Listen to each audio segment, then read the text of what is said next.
Bonjour, je suis Amy Garaki, gestionnaire du programme TA à l'école et la modératrice pour le webinaire d'aujourd'hui. Bienvenue au deuxième webinaire de TA à l'école. Pour ceux qui ne sont pas familiers avec le programme TA à l'école, c'est une ressource bilingue destinée aux professionnels de l'enseignement de l'Ontario pour les aider à adapter efficacement les approches d'enseignement aux élèves ayant des troubles d'apprentissage. La production de cette publication a été réalisée grâce au financement du ministère de l'Éducation. Veuillez noter que les opinions exprimées dans cette publication sont les opinions du bénéficiaire et ne reflètent pas nécessairement celles du ministère de l'Éducation. L'équipe TA à l'école est contente de présenter ce webinaire et la conférencière Alice Niankourou, conseillère pédagogique en enfance en difficulté, qui présentera le PEI est-il vraiment important pour un élève ayant un trouble d'apprentissage? Avant de commencer, un peu du thème cuisine. Vous êtes placé en sourdine jusqu'à la fin du webinaire et à ce temps, vous aurez l'occasion de demander vos questions à Alice. Si à n'importe quel temps vous avez des difficultés techniques, n'hésitez pas à contacter Chanel Meloche pour de l'assistance. Ses coordonnées sont sur cette diapositive. Avant de commencer, soyez à l'aise avec le panneau de configuration GoToWebinar que vous devriez trouver à la droite de votre écran.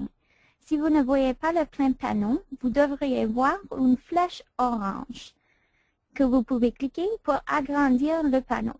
Ce même bouton permet de minimiser le panneau lors de la présentation. À la partie supérieure du panneau de configuration, vous verrez un globe terrestre.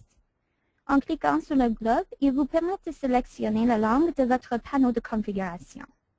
Au cours de la présentation, si vous souhaitez poser une question au personnel ou à Alice, veuillez entrer votre texte dans la case au bas du panneau de configuration et choisir de l'envoyer au personnel dans le menu déroulant. Enfin, le bouton avec la main levée peut être utilisé pour poser une question à Alice Niankourou à la fin de sa présentation. Si vous levez la main, vous serez activé afin que vous puissiez poser votre question.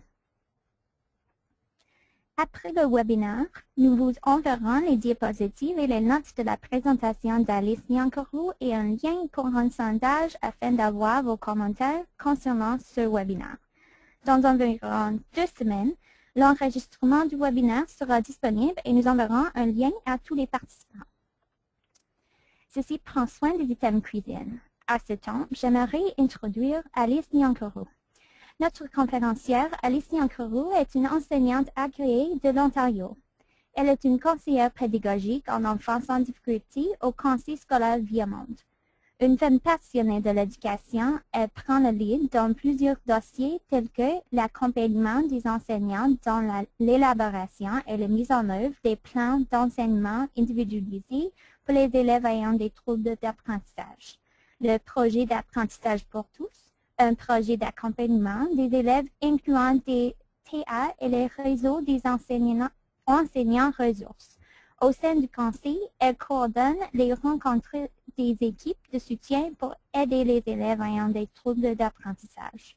Elle a travaillé pendant plusieurs années comme enseignante ressource avec des enfants présentant des troubles d'apprentissage en élaborant des plans d'enseignement individualisés et en les mettant en œuvre. Bonjour Alice, le plancher est maintenant à vous. Merci Amy. Bonjour tout le monde. Je vais commencer la présentation sur le PEI. Le PEI était vraiment important pour un élève ayant un trouble d'apprentissage. C'est le thème d'aujourd'hui. Donc, je vais commencer.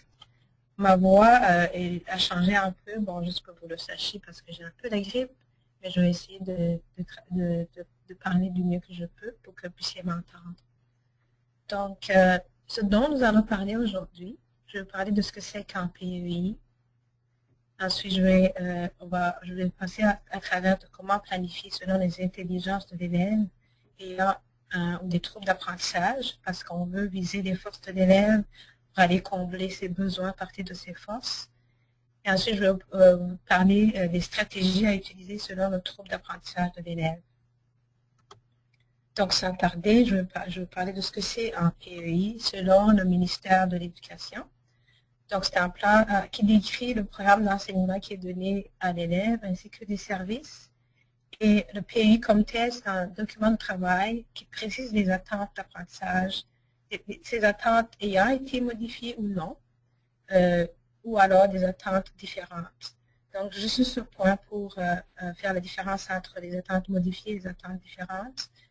Ça va être des attentes modifiées, c'est quand c'est d'un autre niveau d'études. Disons que c'est un élève qui est en 3e année, puis qui travaille selon les attentes de 2e année, sur des attentes modifiées. Donc, c'est un élève, par exemple, sur Douai, qui est en 1re année, mais qu'on lui donne les attentes de 3e année. Encore une fois, c'est sur des attentes modifiées. Les attentes différentes, on en parle lorsqu'on ne les trouve pas dans aucun programme du ministère, de la 1re jusqu'à la 12e année. Il y a par exemple au secondaire des cours qu'on appelle des cours K. Ça, ce sont des attentes différentes qu'on va trouver là. Au niveau élémentaire et aussi au niveau secondaire, il y a le programme à vie pour les élèves qui ont des besoins prononcés. Encore une fois, on parle des attentes différentes à ce moment-là. Donc, un PEI est aussi un dossier des adaptations particulières qui sont nécessaires pour aider l'élève à réaliser ses attentes d'apprentissage. Comme tel, c'est un document qui vise à responsabiliser et les parents et l'élève pour pouvoir l'aider, donc aider ce dernier, donc l'élève, à réaliser ses buts et ses attentes d'apprentissage. Donc, lorsque les parents sont au courant de ce qui se passe, de ce qu'on attend de l'élève, et que c'est clairement énoncé dans le PEI, ça leur permet de l'appuyer du mieux qu'ils peuvent. Je vais vous dire de ce que c'est, je viens de vous dire de ce que c'est le PEI, mais je vais vous dire ce que ce n'est pas aussi. Donc, le PEI, ce n'est pas une description de tout ce qui sera enseigné à l'élève durant l'année, mais c'est ce qu'il est capable de réaliser puis de réussir durant l'année. Ce n'est pas non plus une liste de toutes les stratégies qui sont utilisées dans sa salle de classe, et ce sont les stratégies qu'on utilise particulièrement pour cet élève. Donc, c'est ce qui se retrouve dans son PEI. Ce n'est pas non plus toutes les attentes d'apprentissage selon son année d'études. Ce n'est pas non plus un plan de leçon quotidien. Donc, ça, je pense que ça clarifie ce que c'est le PEI. Quelles sont les raisons qui peuvent motiver l'élaboration d'un PEI? Il y a 3 situations dans lesquelles le PEI doit être élaboré. Premièrement, lorsqu'un élève est identifié par un CIPR, donc ce qu'on appelle un comité d'identification, de placement et de révision, on doit élaborer le PEI de l'élève dans les 30 jours d'école qui suivent justement son identification, conformément au règlement 181-98. La deuxième situation dans laquelle un PEI doit être élaboré pour un élève, c'est quand c'est un élève qui est en voie d'être identifié, selon les recommandations de la direction des services aux élèves dépendant des conseils scolaires. Donc, quand on dit que c'est un élève qui est en voie d'être identifié, puis ça aussi, ça varie d'un conseil à l'autre, ça peut être que on a présenté toute la documentation qu'on a, donc toutes les interventions qu'on a fait à l'école, puis on voit que l'élève devrait être évalué, puis ensuite identifié, mais parce que le personnel qui évalue l'élève, il n'y en a pas beaucoup la plupart du temps, ça prend longtemps, mais on voit clairement que c'est un élève qui, à un moment donné, devrait être identifié. À ce moment-là, au niveau du conseil, on peut décider de dire à l'école, vous devez créer le PEI pour cet élève, parce que c'est clair qu'il est en voie d'être identifié. La troisième situation dans laquelle le PEI doit être identifié, c'est quand il faut appuyer une demande de subvention pour une AS, donc allocation d'aide spécialisée. Par exemple, c'est un élève qui bénéficie de la technologie d'aide comme l'ordinateur et des logiciels, ou alors l'atout MF, donc dans cette situation-là, ou alors n'importe quel document spécialisé qu'il faut, n'importe quel équipement spécialisé que l'élève doit utiliser à l'école. Donc, à ce moment-là aussi, on élabore un PEI. Quelles sont les personnes, les professionnels qui doivent élaborer le PEI? Selon le ministère, la personne responsable de coordonner le processus de l'élaboration du PEI, c'est la direction avant tout. Donc, ce que la direction doit faire, c'est de nommer une personne à l'école qui devrait se charger de coordonner tout ce processus-là. Dans la plupart des écoles, il s'agit de l'enseignant ou l'enseignant ressources qui supervise, donc qui coordonne tout le processus et toujours sous la supervision de la direction. Donc, la direction doit s'assurer de suivre tout ce déroulement-là du processus du PEI. Mais tout ce qui est important de savoir, c'est que le PEI, tout ce processus réussit lorsque c'est un processus collaboratif. Et ce que je veux dire par là, c'est que le parent est impliqué dans la planification et dans l'évaluation des besoins de l'élève et aussi dans l'élaboration du PEI. Donc, le parent sait tout ce qui est dans le PEI pour pouvoir appuyer l'élève. Si c'est un élève qui est au secondaire, l'élève aussi devrait être impliqué. Mais même en élémentaire, quand c'est possible, dépendant des besoins de l'élève, c'est toujours bien de l'impliquer pour qu'il sache qu'est-ce qui est attendu de lui dans son programme. Donc, le processus réussit bien quand c'est un processus collaboratif. Alors, ce qui est important de savoir, c'est que même si l'enseignant ressources, la direction, les parents, tout le monde, la première personne qui a la grande responsabilité dans le plan d'enseignement individualisé, donc le PEI, c'est vraiment l'enseignant ou l'enseignant régulier de la salle de classe, parce que c'est cette personne qui est chargée d'enseigner à l'élève et d'évaluer ses connaissances et ses progrès par rapport justement au programme qui a été mis en place. Donc, l'enseignant a une grande responsabilité là-dedans. Et ces responsabilités sont d'aller se familiariser avec ce qui est dans le PEI, partager avec l'équipe les points forts, les besoins et les intérêts de l'élève. Si c'est par exemple un élève qui travaille avec une aide enseignante ou une éducation spécialisée, c'est vraiment à l'enseignant de s'assurer que ces personnes comprennent ce qui est dans le plan d'enseignement individualisé de l'élève. C'est aussi à l'enseignant de planifier pour répondre aux attentes et de mettre en œuvre les stratégies individualisées qui sont dans le PEI. C'est aussi l'enseignant qui doit évaluer la réalisation de toutes ces attentes-là. Je vais vous parler rapidement du plan de transition. Le plan de transition, selon la loi 156 de février 2013, doit être élaboré à partir de septembre prochain pour tous les élèves qui ont des PEI. Donc, chaque élève ayant un PEI devra avoir un plan de transition, qu'il soit identifié ou non. Donc, avant, il y avait une liste d'élèves qui devraient bénéficier du plan de transition, dont les élèves ayant le trouble autistique ou un élève qui change d'école de la 6e année à la 8e année, je veux dire la 7e année, ou alors un élève qui quitte le secondaire pour aller dans le milieu du travail. Mais à partir de septembre, c'est pour chaque élève ayant un PEI.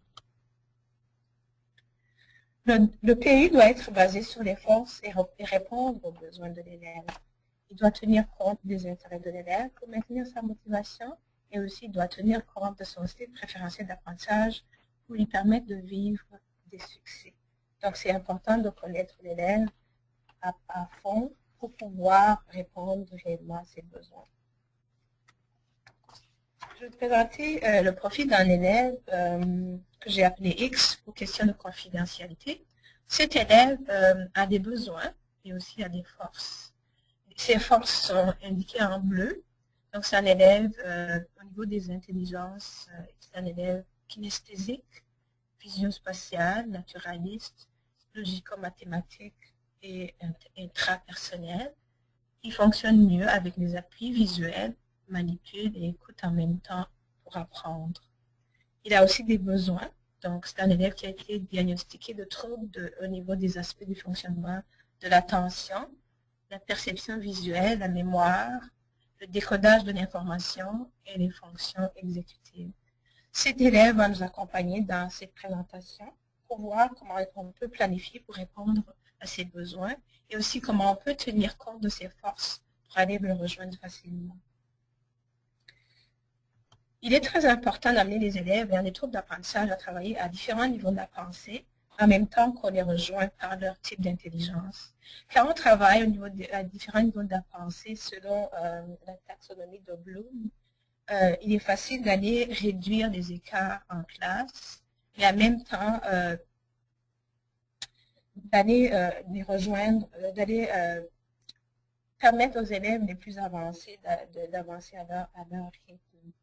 Donc, ce qu'on voit lorsqu'on travaille à différents niveaux de la pensée, c'est qu'on permet aux élèves qui ont des besoins particuliers d'aller bénéficier des forces de ceux-là qui sont avancés, tandis que les élèves qui sont avancés, on leur permet d'aller consolider la partie base des niveaux de la taxonomie de Bloom, que des fois on néglige de travailler chez eux. Donc, ils le font en même temps en aidant les autres qui ont des besoins particuliers. Aussi, il est très important pour pouvoir amener l'élève, il y a des troubles d'apprentissage à réussir, il est très important qu'il se sente apprécié pour ce qu'il est comme individu. Donc, il est important qu'on lui montre qu'il est capable de vivre des réussites dans sa vie quotidienne. Alors, avant d'aller plus loin, je vais donner un aperçu des intelligences multiples parce que je vais m'y référer pendant que je fais la présentation. Alors, selon Howard Gardner, il y a 8 intelligences, mais les recherches démontrent aussi présentement qu'il y a une autre intelligence dont on ne parle pas souvent, l'intelligence émotionnelle, et qui est très importante dans la réussite de l'élève. Donc, la théorie des intelligences multiples souligne l'importance de fournir aux élèves des façons diversifiées d'apprendre et de démontrer ce qu'ils ont appris. On distingue, par exemple, le verbal linguistique, donc verbo-linguistique. C'est un individu ou un élève qui utilise le langage, qui aime lire, écrire, parler, débattre, faire de la poésie, exprimer ses idées avec des mots, apprendre des langues. Et si on parle du musical rythmique, c'est un élève qui est sensible au ton, au thème, à la synchronisation, au rythme. C'est un élève qui mémorise des chants et mélodies, qui joue des instruments de musique, qui crée des effets sonores et qui reconnaît des chants. Tandis que le corporel kinesthésique, il pratique des sports, contrôle ses mouvements facilement, il aime mimer, jouer de la comédie, et apprend par l'exécution concrète, la danse, manipule des objets, fabrique et aime réparer. Donc, c'est un élève qui aime bricoler. Un élève visuel spatial, c'est un élève qui crée des œuvres d'art, dessine, peint, forme des images mentales, fait des cartes, dessine des diagrammes, utilise des graphiques et dessine des plans. Donc, quand je vous parle de toutes ces intelligences-là, ça vous donne une idée de ce que vous pouvez planifier pour aller rejoindre toutes ces intelligences-là. Logique mathématique, donc logico-mathématique, il résout des problèmes, calcule, prédit, s'appuie sur les arguments logiques, raisonne, il recherche, expérimente, analyse, émet des hypothèses, ordonne et fait des modèles, il catégorise. Donc, ce sont ces élèves-là qui aiment beaucoup la résolution de problèmes en salle de classe. L'interpersonnel, c'est une personnalité qui comprend la motivation et le comportement humain, interagit facilement socialement, coopère, exerce son autorité, organise et dirige les autres, négocie, il fait la médiation, manifeste de l'empathie et de la sensibilité aux autres et joue des personnages complexes. L'intrapersonnel, lui, est conscient de soi-même, se comprend, définit des objectifs personnels, s'autodiscipline, réfléchit, analyse ses propres apprentissages et émotions, connaît ses forces et faiblesses et se base sur son expérience pour comprendre et expliquer ce qui se passe autour de lui. Le naturaliste distingue et classifie les insectes, les animaux, les plantes, les roches, tous les objets de la nature. Il dresse et prend soin des animaux et cultive des plantes. Donc, si on vient voir les niveaux des habiletés de la pensée selon la taxonomie de Bloom dont je vous parlais tout à l'heure, donc la partie la plus basse, c'est de reconnaître. Donc, par exemple, lorsqu'on est en train d'essayer de rejoindre les élèves, de planifier pour les élèves selon leurs intelligences, c'est de les amener aller bâtir ce qu'elles connaissent déjà par la récupération, donc récupérer l'information, donc ou utiliser la mémoire. Ensuite, les amener dans la pyramide au niveau de la compréhension, donc le traitement de l'information. L'application, c'est quand ils mettent en œuvre ce qu'ils viennent d'apprendre, ils essaient de l'utiliser pour réaliser une tâche donnée. L'analyse, c'est quand ils sont en train de monter encore une fois dans la pyramide et puis qu'ils utilisent des habiletés plus avancées au niveau de l'évaluation et aussi de la création. Mais la base, elle est très importante pour pouvoir justement l'amener plus loin. Et c'est pourquoi c'est important, que ce soit pour les élèves, il y a des troubles d'apprentissage ou n'importe quel élève, de déterminer toujours, de bien déterminer le point de départ qui est la zone proximale de développement afin d'amener plus loin dans la pyramide.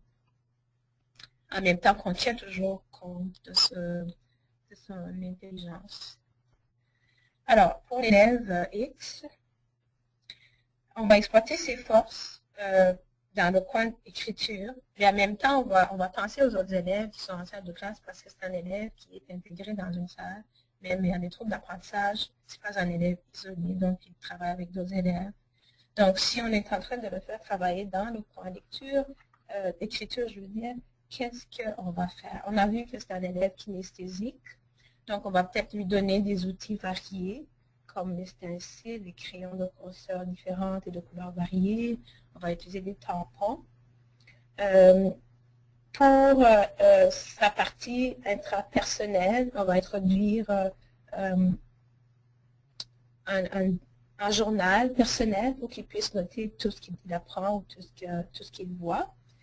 Et aussi, on pense qu'il est avec d'autres personnes, bien sûr, d'autres élèves en salle de classe. Il va certainement y avoir des élèves qui sont interpersonnels. Donc, à ce moment-là, par exemple, on peut introduire le pense-parle-partage pour leur permettre de communiquer leurs idées, leurs pensées parce qu'ils ont ce besoin-là. Et si on a des élèves qui sont des élèves linguistiques, on va leur permettre de faire des dictées, des phrases, des paragraphes, d'écrire des textes même. Et tandis que les interpersonnels, s'ils écrivent, on va leur permettre toujours de partager leur expérience. Donc, on va essayer aussi de rejoindre cet élève-là dans le coin nature, parce que c'est une des intelligences dominantes qu'elle a. Donc, on va lui permettre de ramasser les objets de la nature. Par exemple, si on a des animaux dans la classe, on peut lui donner la responsabilité de s'en occuper. De nourrir des animaux, ce sont des poissons qu'on a par exemple, et aussi de nourrir les plantes. De la partie kinesthésique, on va lui permettre de toucher les animaux, toucher les plantes, manipuler pour apprendre. Et aussi, pour l'interpersonnel, on va lui permettre d'expliquer ses découvertes une fois qu'il fait l'observation des plantes et des animaux. Et dans le coin mathématique, le kinesthésique, toujours qui est notre élève X, on va lui permettre de manipuler des objets pour classer, dénombrer. Le côté logico-mathématique, on va lui permettre de se poser des questions sur les nombres, d'écrire des nombres, de résoudre des problèmes. Et le côté naturaliste, de travailler avec des collections d'animaux, de plantes, des objets de la nature pour les mettre en tas ou les regrouper.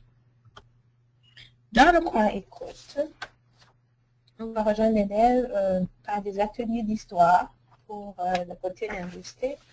Intrapersonnel, on va lui permettre d'entendre et réentendre des histoires à plusieurs reprises. Interpersonnel, on va lui permettre de communiquer avec les autres après avoir écouté une histoire. Logico-mathématique, on va lui permettre d'expliquer le fonctionnement de la machine, donc les appareils qui sont là. C'est inutile. Par exemple, on va donner la responsabilité d'ouvrir et de fermer les appareils. Dans le coin ordinateur, le kinésistique va manier la souris. On va lui permettre aussi de lire avec Kurzweil. On va lui permettre de faire des créations libres à l'ordinateur. Et de logico-mathématique, on va lui permettre, par exemple, d'expliquer le fonctionnement de différents logiciels. Alors, si vous voulez en savoir plus, vous pouvez consulter ce livre, Les intelligences multiples de la maternelle, donc de Francis Cellina et Manon Roussel. Il y a plein d'activités à faire à ce niveau-là. Et pour le secondaire, s'il y a des gens de secondaire, il y a aussi le livre 8 façons d'enseigner, d'apprendre et d'évaluer, donc 200 stratégies utilisant les niveaux taxonomiques des intelligences multiples de Helen et Tony Noble. C'est de la Chenelière. Donc, on peut consulter tous ces documents-là pour pouvoir en savoir davantage. Là, je viens de parler de comment on peut rejoindre l'élève par ses forces, donc des intelligences qui se dégagent dans son profil, mais aussi on a besoin, quand on travaille avec des élèves et a des troubles d'apprentissage, on a besoin de les rejoindre en mettant en place en classe des structures ou des stratégies, des adaptations qui leur permettent de combler au manque qui est causé par les défis qu'ils rencontrent à cause de leurs troubles d'apprentissage. Donc, juste pour vous dire, les troubles d'apprentissage sont de façon générale une ou plusieurs difficultés d'apprentissage éprouvées par une personne qui, normalement, est dotée d'une bonne intelligence. Et les troubles d'apprentissage sont spécifiques à la fonction cognitive qui fait défaut chez la personne, mais pas tout ce qu'il a dans sa personnalité ou dans sa tête. Ainsi, par exemple, on peut voir des problèmes des troubles d'attention, de perception, de mémoire, de langage, de lecture, d'écriture, des mathématiques, la motricité, le traitement de l'information et des fonctions exécutives. Donc, notre élève X, on a vu ses forces, maintenant ses besoins se situent au niveau de l'attention, de la perception visuelle, de la mémoire, le décodage de l'information, les fonctions exécutives. Nous allons voir comment on peut aller mettre en place des stratégies ou des structures pour l'aider. Alors, chaque élève est différent et apprend de manière différente. Il y en a de même pour les élèves ayant des troubles d'apprentissage. Donc, c'est pour ça qu'on met en place toutes les structures possibles pour les aider à réussir le plus possible. On sait que l'élève X a un trouble d'attention. Alors, comment est-ce qu'on va l'aider? Donc, comment est-ce qu'il se présente en salle de classe? Il peut sembler lunatique. Puis souvent, un élève qui est lunatique, on l'oublie parce qu'il ne fait pas de bruit, il est dans son coin. Puis, c'est vraiment de faire attention si on a un élève de ce genre pour documenter, faire des observations, puis aller voir vraiment si ça va ou ça ne va pas pour pouvoir l'aider. Il peut aussi être facilement distrait, avoir des difficultés à s'organiser et faire des erreurs d'impulsivité. Pour l'aider, on peut l'asseoir en avant, loin des distractions et proche de l'enseignant. On peut l'asseoir près de l'élève, un élève modèle qui lui démontre le comportement attendu. On peut lui donner la permission de comparer son travail avec celui d'un père pour voir ce qui lui manque dans son travail. Parce que du fait qu'il est distrait, des fois quand on commence à donner l'explication, un seul mot peut l'amener dans des rêves, des choses qu'il a déjà vues, qui sont évoquées par son mot. Et là, il est parti, puis quand il revient, il ne sait plus où il est rendu dans son explication. Et là, s'il n'y a personne à côté de lui pour l'aider, ça peut être un problème pour la suite. On sait aussi que l'élève a un problème d'écoute. Comment est-ce qu'on va l'aider? On va lui permettre de s'asseoir, on va s'assurer d'avoir son attention avant de parler. On va lui enseigner explicitement comment écouter. On va dire son nom ou lui toucher l'épaule pour attirer son attention. Donc, le plus possible d'attirer son attention sur l'essentiel du message qu'on est en train de donner. Par exemple, en écrivant des mots-clés au tableau pour pouvoir attirer son attention. Un manque de concentration et aussi son attention n'est pas très soutenue. Alors, qu'est-ce qu'on fait? On peut s'assurer qu'elle comprend les consignes ou les directives, s'assurer que les directives sont courtes et claires, appuyer son enseignement avec du matériel concret et des exemples, souligner ce qui était important en couleur, donner du temps de réflexion après avoir posé une question, et fractionner les tâches en plusieurs petites étapes ou petites tâches. On sait que c'est un élève qui oublie facilement, donc on lui fournir des directives écrites qu'elle peut consulter plus tard lui demander de souligner les informations importantes, lui donner le temps de chercher son matériel au début du cours, pour s'assurer qu'il a tout ce qu'il faut avant de commencer. On sait que c'est un élève qui a de la difficulté à s'organiser. Alors, qu'est-ce qu'on fait? On lui donne un cartable et des diviseurs pour les matières différentes. On peut s'assurer qu'elle a sorti le matériel avant de donner les explications. Donner peu de travaux à la fois et un échéancier clair. Puis vérifier fréquemment où est rendu l'élève dans les étapes de l'échéancier. Utiliser un horaire individualisé pour l'organiser dans le temps. On sait aussi que l'élève X a un trouble de perception visuelle. Puis, qu'est-ce que c'est la perception visuelle? En fait, c'est tout ce que l'œil peut voir. Et, par exemple, ça peut être lié entre ce que l'élève voit, puis aussi le mouvement de sa main. Là, on va parler de visu-motrice. Et là, ça affecte l'écriture. Donc, quand l'élève est en train d'écrire, il va avoir des difficultés lorsqu'il a un problème de perception visuelle. Il y a aussi des difficultés au niveau de perception figure-fond. Donc, c'est la difficulté de voir, par exemple, c'est un élève qui est en train de courir dans le parc, qui a ce problème-là. Il va juste suivre la balle qui est en train de suivre dans le parc. Il ne va pas voir des obstacles pour pouvoir les éviter. Donc, il peut avoir des problèmes quand il est en train de faire du sport.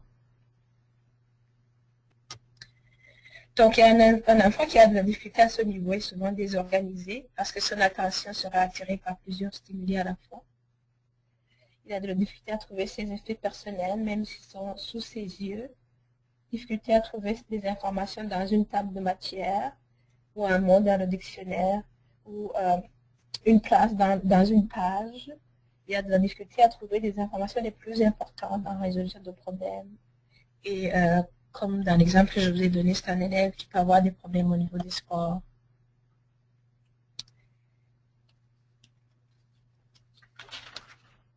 Alors, si c'est un élève qui a de la difficulté au niveau de la coordination motrice, qu'est-ce qu'on peut faire pour l'aider? On peut lui demander de suivre des lignes avec son doigt lorsqu'il lit. On peut lui fournir des notes de cours au lieu de lui demander de les copier du tableau. Ça, ce sont des choses qu'on peut faire pour l'aider. Et aussi, lorsqu'il a des difficultés au niveau de la perception figure-fond, faire enlever le matériel qui n'est pas nécessaire sur son pupitre. En situation de lecture, grossir le caractère des lettres.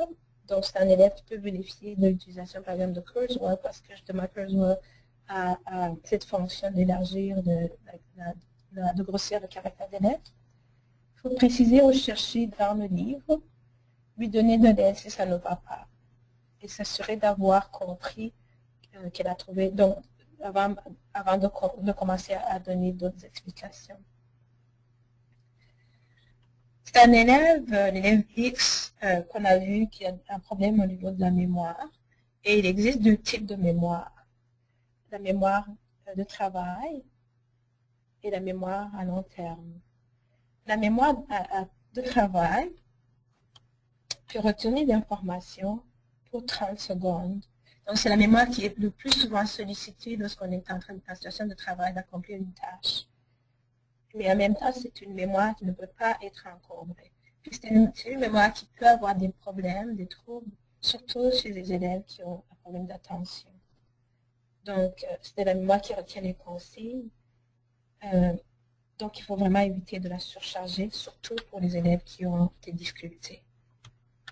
La mémoire à long terme, c'est une mémoire dans laquelle il y a trois processus qui sont impliqués. Donc, il y a l'encodage. C'est la première étape où l'information entre en mémoire.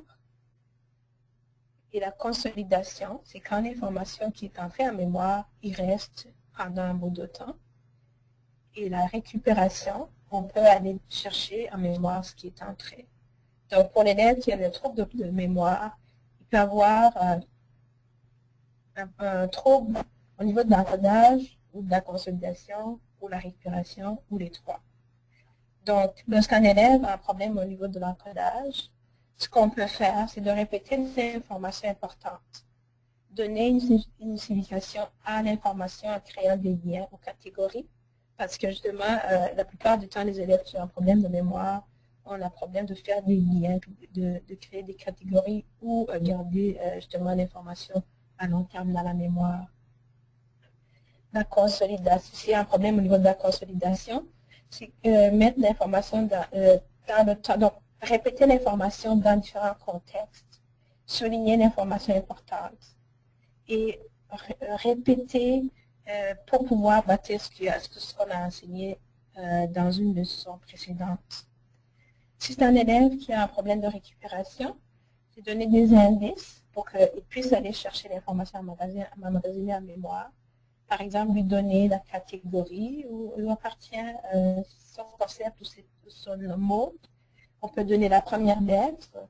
On peut dire le moment où le sujet a été enseigné, où la question a été traitée. On peut aussi lui donner le choix de réponse. Donc, voilà. Maintenant, on va parler du trouble de décodage de l'information. Donc, un élève qui a une difficulté de décodage de l'information, il peut éprouver, par exemple, des difficultés au niveau séquentiel. Donc, ça, c'est un élève qui ne peut pas mettre en ordre des objets. Par exemple, s'il doit aller chercher la position d'une lettre de l'alphabet, il va commencer de la première lettre jusqu'à la fin ou jusqu'à cette lettre pour pouvoir se localiser dans l'alphabet. Donc, c'est un problème de difficulté séquentielle. Il peut aussi avoir difficulté d'abstraction. Donc, c'est un élève qui a de difficulté à inférer, à généraliser. Il ne comprend pas les plaisanteries. Il a vraiment une pensée très concrète. Il a de difficulté à faire des liens. Et aussi, c'est un élève qui a de difficulté au niveau de la flexibilité mentale. Donc, un élève aussi peut avoir difficulté au niveau des concepts, donc difficulté conceptuelle. Donc, c'est un élève qui a de la difficulté à faire des liens, difficulté à retenir l'information à long terme. Parce qu'en fait, on dit que les élèves qui sont capables de faire des liens ont de la chance à retenir le plus d'informations possible et pour longtemps. Difficulté au niveau de l'organisation. Donc, c'est un élève qui a de la difficulté à se faire un tableau de l'ensemble de ses apprentissages au fur et à mesure qu'il avance dans ses apprentissages. Il y a aussi la lenteur du traitement de l'information. Donc, ça lui prend vraiment longtemps à traiter l'information. Des fois, il se sent dépassé par les événements. Il termine toujours le dernier et il se sent souvent vidé de son énergie. Alors, si on retourne à l'élève X de tout à l'heure, si on veut l'aider avec son trouble de décodage de l'information, avec ses difficultés, par exemple, séquentielles, c'est de lui donner un plan, des étapes nécessaires à la réalisation d'un travail, lui montrer l'ensemble avant de lui demander de s'arrêter aux détails, souligner ou encadrer les détails importants et utiliser les exemples de la vie quotidienne. Au niveau de l'abstraction, pour l'amener à l'abstraction, lui donner des explications concrètes. Donc, on ne va pas nécessairement l'amener à l'abstraction, mais on va l'aider avec sa difficulté en lui donnant des explications concrètes, en expliquant pourquoi les informations enseignées sont-elles importantes. Difficulté au niveau de l'organisation des idées. On va lui donner à faire un plan de travail, lui montrer à faire un plan de travail, lui fournir des organisateurs graphiques, lui permettre d'utiliser le logiciel Smart Ideas, par exemple, pour organiser et élaborer ses idées en écriture, lui montrer des liens entre différents concepts. Et au niveau de la lenteur du traitement de l'information, c'est de diminuer la quantité de travail, cesser la pratique lorsque la notion est comprise, lui donner des travaux et des tests oraux, lui donner des tests à choix de réponse et lui donner davantage de temps de travail. Dans la troisième partie, je vais vous parler de comment on peut comprendre l'élève X avec son trouble au niveau des fonctions exécutives. On sait que c'est un élève qui a des difficultés au niveau de fonctions exécutives. Il a de la difficulté au niveau de l'activation. Alors, qu'est-ce qu'on fait? C'est d'apprendre à l'élève à se fixer des objectifs, lui apprendre de façon explicite, lui apprendre à se parler pour se rappeler de ce qu'il doit faire, parce que souvent il lui manque le dialogue interne, donc c'est vraiment de lui montrer comment se parler, lui apprendre à s'auto-évaluer. Donc tout doit venir de l'apprentissage, donc c'est pas quelque chose qui est inné chez la personne, donc c'est vraiment d'aller lui enseigner ça de façon explicite, et l'enseignement explicite dans ce domaine-là, pour rejoindre cet élève est très important. C'est un élève qui a des difficultés au niveau de l'inhibition de l'impulsivité. Donc, il faut lui apprendre à réfléchir avant d'agir. Par exemple, compter jusqu'à 3 avant de donner la réponse. Il faut lui demander, au lieu de frapper impulsivement, c'est de reculer, puis de respirer, puis de réfléchir encore. C'est réduire les stimuli autour de l'élève pour qu'il puisse mieux se concentrer. Et on sait qu'il a des difficultés au niveau de la flexibilité mentale. Alors, c'est l'amener à faire des liens dans ses connaissances, lui apprendre à tenir un dialogue interne en se parlant et lui apprendre à faire des inférences. Il a de la difficulté à planifier. Alors, qu'est-ce qu'on fait pour l'aider? C'est utiliser la minuterie, par exemple, pour gérer le temps, l'horaire individualisé, avoir des échéanciers clairs, les étapes à suivre dans l'exécution d'une tâche, et morceler la tâche en plusieurs étapes et lui donner la rétroaction lorsqu'il finit une partie de travail à faire. Avec la mémoire de travail, comment est-ce qu'on va l'aider encore? Ça va être lui fournir des aides-mémoire, des organisateurs graphiques, souligner l'information importante dans une question, organiser l'information par catégorie. Et on sait qu'il a de la difficulté aussi à réguler ses émotions. Donc, on va lui apprendre à nommer les émotions, les comprendre par des histoires sociales, distinguer les émotions et finalement jusqu'à ce qu'on amène à gérer les émotions. Et tout cela doit passer encore une fois par un enseignement explicite. Alors, comment est-ce qu'on peut comprendre le fonctionnement du cerveau pour mieux rejoindre les élèves ayant des troubles d'apprentissage? On sait qu'il y a deux parties d'après les recherches sur le cerveau. Donc, il y a l'hémisphère gauche qui prend les mots et les comprend tels quels. Donc, c'est la partie qui est analytique, séquentielle, détachée, rationnelle. Et l'hémisphère droit qui est global, simultané et émotif.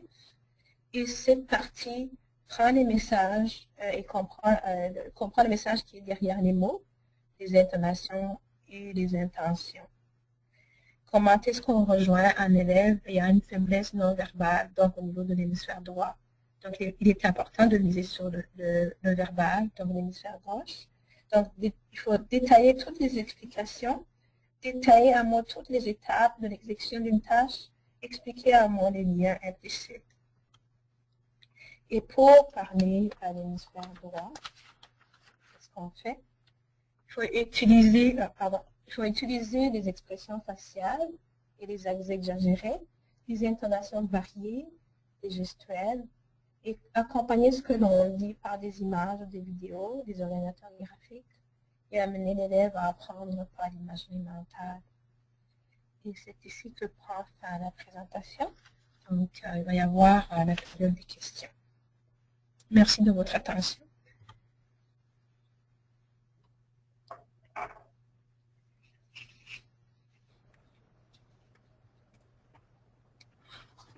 OK, merci Alice. C'était très intéressant. Donc, si vous avez des questions à ce point, veuillez cliquer sur le bouton « Lever la main » sur votre panneau de configuration ou tapez votre question dans la fenêtre de chat au bas du tableau. Et je m'assurerai que vos questions seront répondues. Pour commencer, nous avons une question. OK. Donc, Alice, en maternelle jardin, j'ai depuis aujourd'hui un élève qui utilise un matériel spécialisé en raison de sa surdité modérée. Dois-je faire un PEI juste pour cela? Est-ce que l'élève a été évalué par un spécialiste? Si l'élève a été évalué par un spécialiste et que le spécialiste justement a souligné qu'il y a une surdité, c'est très important que d'abord la documentation soit acheminée au service aux élèves Je ne sais pas si vous êtes dans le conseil Viamonde ou dans un autre conseil, mais normalement, c'est ça la voie que ça devait prendre. Ensuite, lorsque les services aux élèves reçoivent toute la documentation, ils vont vous donner justement la permission de créer le PEI pour cet élève-là. Mais même avant même d'avoir la permission de créer le PEI, c'est très important de mettre en place des stratégies pour cet élève. Si on sait que c'est un élève qui a une surdité partielle, il y a certainement beaucoup de choses qui lui manquent quand vous parlez. Donc, c'est toujours important d'appuyer par des visuels, puis d'aller vérifier si vraiment l'élève a entendu tout ce que vous dites. Donc, c'est important d'introduire le visuel dès maintenant, même si vous êtes conscient que l'élève a une surdité. Et ce qui est pour le PEI, c'est de suivre tout ce processus-là parce que c'est important justement que les services aux élèves reçoivent la documentation parce que c'est un élève et il y a une surdité, il va être important peut-être qu'on ait du matériel d'appui comme le système MF ou d'autres équipements pour l'appuyer. OK, Alice, juste pour clarifier, la personne qui a demandé la question, elle est bien de conseil scolaire Viamonde. Okay. Et elle a précisé que l'élève entend bien d'une seule oreille, mais que c'est l'autre qui n'entend pas. Oui. Oui, mais oui. il va avoir un appareil bientôt. OK, c'est parfait. Donc, c'est important. Donc, comme je vous ai répondu, je vais répéter. Donc, c'est envoyer toute cette documentation au service aux élèves et, à ma connaissance, il devrait y avoir un PEI pour cet élève. OK, parfait. Et, OK, prochainement, nous avons une question de Caroline Wagner. Et on va... Est-ce qu'elle va demander... Oui? Caroline, est-ce que vous êtes là? Oui, Caroline? Oui. Allô, Caroline. C'est à vous? Bonjour, Alice. Bonjour. Oui, ma question est que dans une classe de 4e, 5e, nous avons 9 élèves avec des plans d'intervention. Ils sont tous différents défis, mais il y en a un qui présente des symptômes du trouble central auditif, Oui. mais il n'y a pas de suivi avec les parents. Non. Mais est-ce que dans le cas d'une classe où il y a autant de plans d'intervention, est-ce possible d'avoir un système MF pour la salle de classe qui est provenu du conseil? À ce que je sache, le système MF est donné lorsque l'élève, donc c'est quelque chose qui a été prescrit suite à l'évaluation de l'élève, puis c'est vraiment le médecin qui prescrit le système MF. Donc, ce serait peut-être de continuer à suivre les parents pour qu'ils amènent l'élève chez le médecin. D'accord. Mais ce n'est pas possible dans le cas d'une classe où il y a beaucoup de plans d'intervention, d'en mettre un pour la classe en général? Non, je ne crois pas. Non. D'accord. Je n'ai jamais vu ça. Puis je sais que ça part d'une évaluation. Puis c'est comme ça qu'on a. OK. Merci, Alice. De rien. Merci, Caroline. La prochaine question, c'est avons-nous des méthodes d'évaluation disponibles que nous pouvons administrer dans la salle de classe, comme le Wechsler et les autres évaluations comme ça? Si on a ces méthodes d'évaluation à faire en salle de classe? La question, c'est avons-nous des méthodes d'évaluation disponibles? Je sais que dans le passé, on avait des orthopédagogues ici au conseil.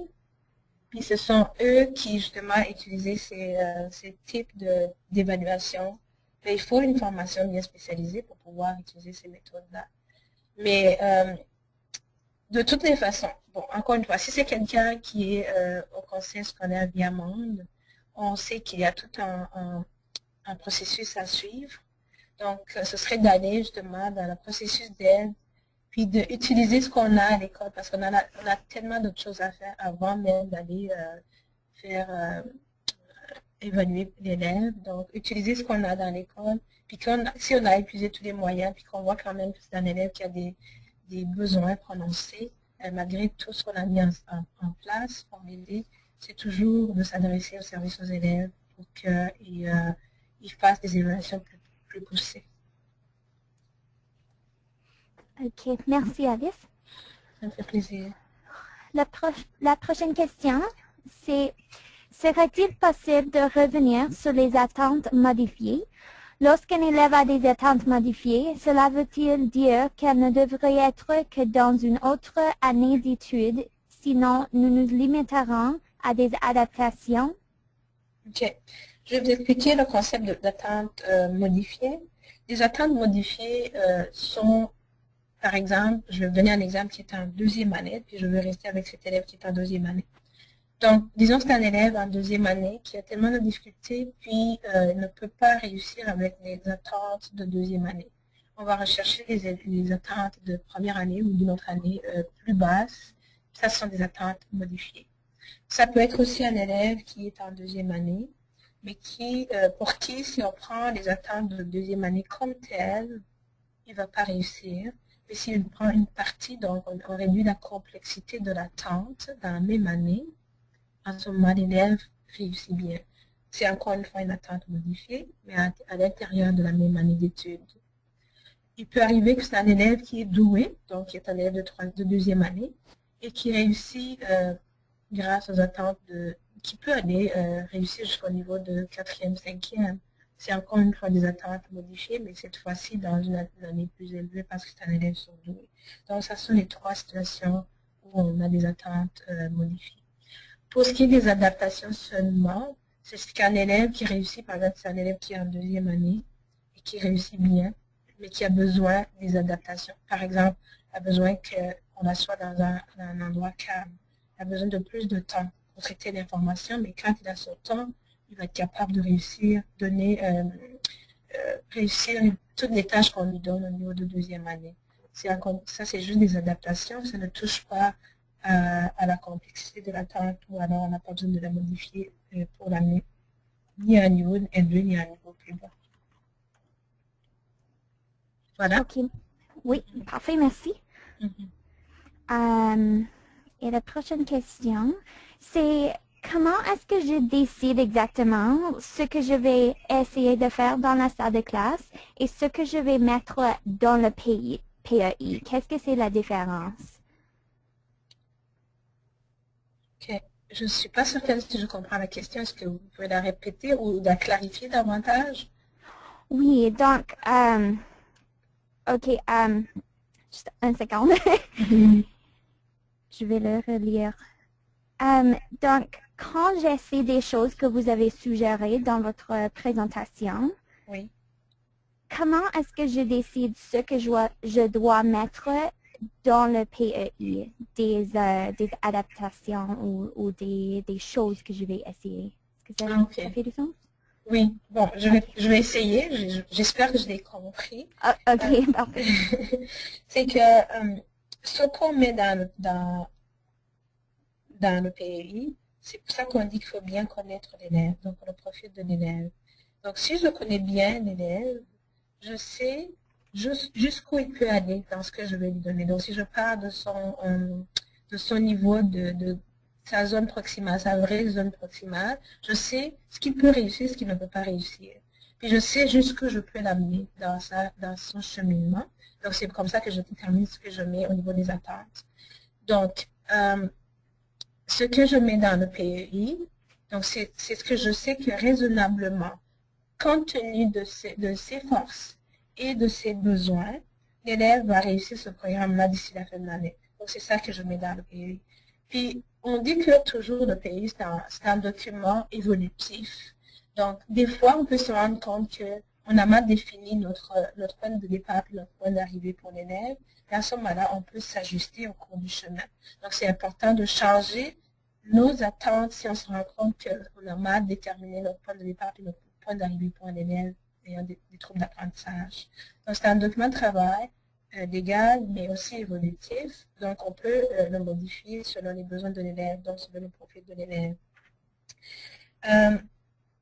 Il n'y a rien qui empêche que, même si quelque chose n'est pas dans le PEI, que l'élève puisse l'apprendre quand même. Donc, il peut apprendre ce qui est en dehors de son pays, s'il est prêt à l'apprendre. Mais ce qui est dans le pays, c'est sur ça qu'on évalue officiellement pour voir s'il a des progrès ou pas.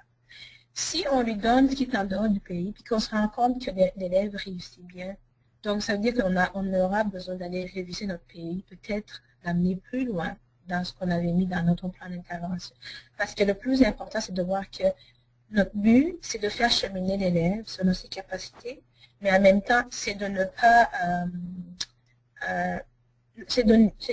pas garder nos attentes élevées. Donc, il faut garder quand même nos attentes élevées, même si ce sont des élèves ayant des troubles d'apprentissage, parce qu'on sait qu'ils sont capables de réussir. Donc, si nos attentes sont assez élevées, mais en même temps raisonnables, et tiennent compte des forces de l'élève et de ses besoins, c'est facile pour nous, à ce moment-là, d'aller travailler avec le pays, de savoir qu'est-ce qu'on met dans le pays. La connaissance profonde de l'élève est très importante. Donc, c'est pour ça que le pays réussit bien lorsque c'est un document qui est fait en équipe. Donc, tous les intervenants auprès de l'élève se mettent ensemble pour ressortir ce qu'on observe au niveau de ses apprentissages et où est-ce qu'il est rendu dans son développement pour pouvoir élaborer le programme. Donc, c'est ça la situation idéale pour le pays. OK, j'espère que cela a répondu à la question. Et je crois que c'est la dernière question pour cet après-midi. D'accord. La question est très spécifique. Oh non, nous avons deux questions. Je m'excuse. Okay. Qu'écrivons-nous dans la boîte de niveau de rendement dans le PEI? OK. Ça dépend. S'il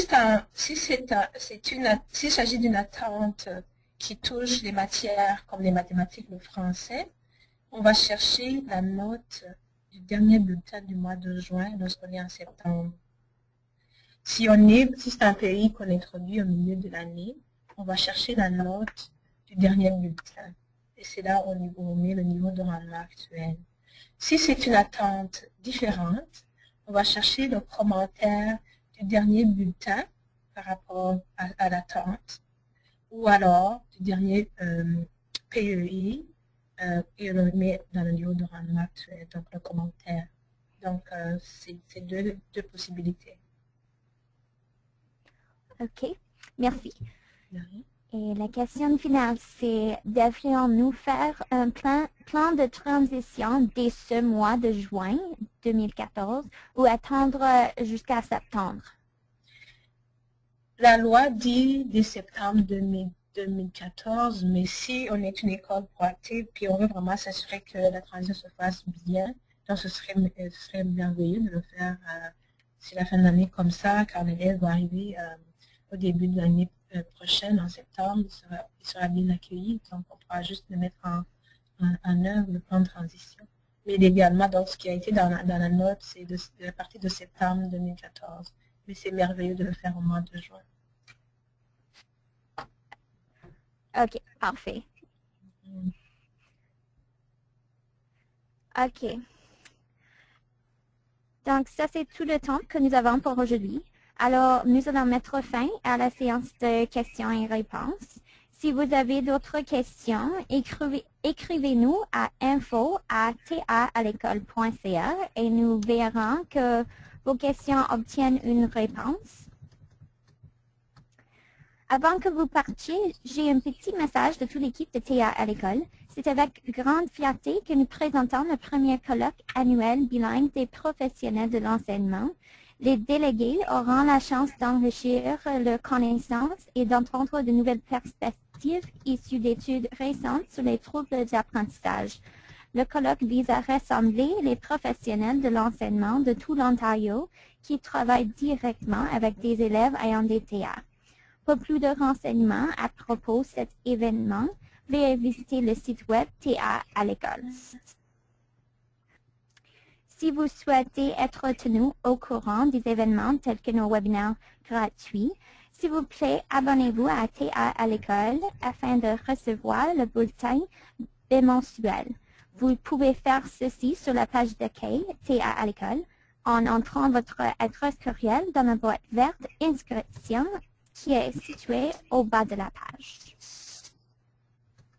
Une fois encore, j'aimerais remercier Alice Niancourou pour une merveilleuse présentation et je tiens également à remercier tous nos participants qui y ont assisté aujourd'hui.